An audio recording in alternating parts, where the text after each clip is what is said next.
Hi everyone, my name is Amanta Perella. I'm a Jefferson Fellow from way back in 2001. Right now, I work with the Dart Center Asia Pacific and also I'm attached to the School of Education and the Arts at the Central Queensland University in Australia as a postgraduate researcher. Last year, I started my research looking into online trauma threats and journalism. I never thought that my research would become so central to the safety of journalism just 6 months into my work. With the COVID pandemic, journalism has been pushed into unprecedented, unchartered waters. There is no rule book by which we can figure out or understand how we can do our work in these circumstances that we are faced with. Most of us have been locked in or locked down at our homes, working on a story with unprecedented width and importance, but also with unprecedented dangers. In my career as a journalist in my native Sri Lanka and other parts of Asia mostly, I have covered seriously dangerous situations.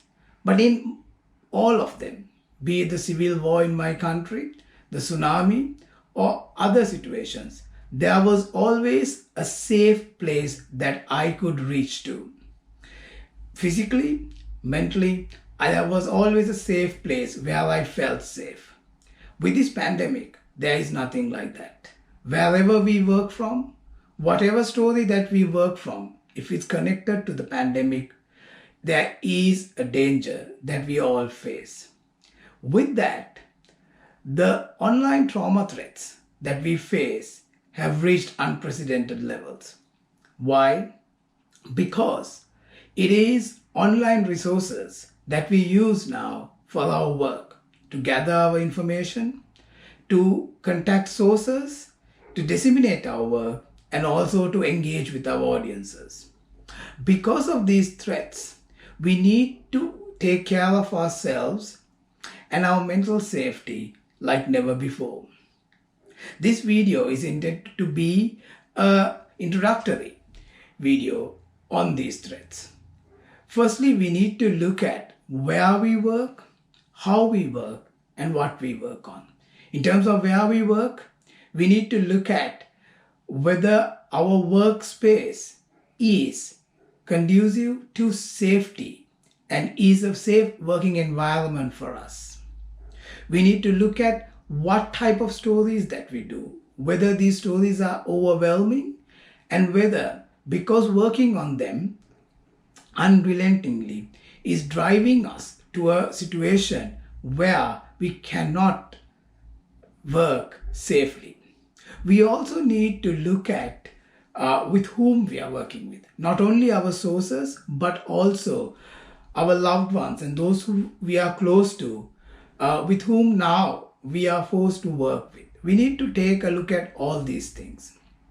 We need to look at whether we are taking breaks from our work, whether our work has got impacted, and whether it has gone down in quality and in what we give to our audiences. The first thing in being trauma literate in our work is to understand that we face these threats, and then to recognize these threats and to take mitigative measures. In my experience across the world in working with journalists and the trauma threats that they face, one of the most important safety measures is building safety networks. To create a small and a wider network of friends, colleagues, and loved ones with whom we can talk openly about the pressures that we face, and also let them understand the type of pressures that we face and the possible impacts they can have. There are resources that are being developed by experts on how to deal with these threats.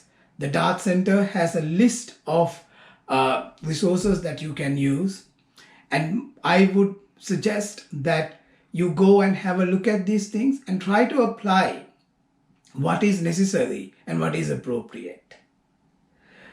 Even if the current unprecedented situation changes, the new normal is not going to be anything like we experienced before.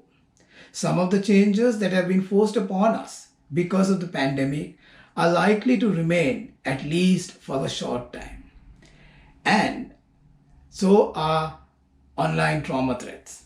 So take a good, hard, deep look at the way you work, the type of stories that you do, and the type of stories that you are likely to do in the future. It is important, and I think it is important than ever before, because journalism right now is as is important like never before. The information that we give out to our audiences will be a matter of life and death for them. Thank you very much for listening to me.